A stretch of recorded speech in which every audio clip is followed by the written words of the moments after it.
નમસ્કાર મિત્રો, આ બોટલમાં મેં એ મિથિલિન બ્લુ જે ડાય છે તે નાખી છે અને સાથે સાથે ગ્લુકોઝ અને સોડિયમ હાઇડ્રોક્સાઇડનું મિશ્રણ નાખ્યું છે.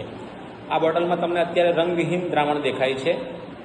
એનામાં એક કારણ એ છે કે મિથિલિન બ્લુનો કલર બ્લુ છે, ભૂરા રંગનું છે, પરંતુ સોડિયમ હાઇડ્રોક્સાઇડ અને ગ્લુકોઝનું મિશ્રણ એનું રિડક્શન કરે છે, માટે એ અત્યારે તમને રંગવિહીન દેખાય છે, રિડ્યુસિંગ ફોર્મમાં રહે છે.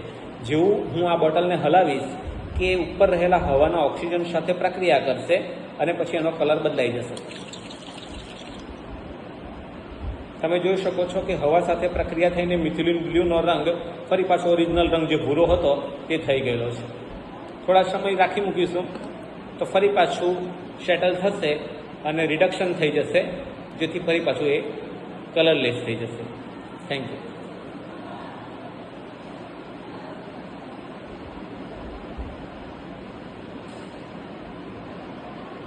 આ પ્રકારની પ્રવૃત્તિ તમે ગણિત વિજ્ઞાન મંડળમાં એક દિવસ વિદ્યાર્થીઓને બતાવી શકો અને જાદુનો ખેલ એ રીતના આપણે બતાવી શકીશું.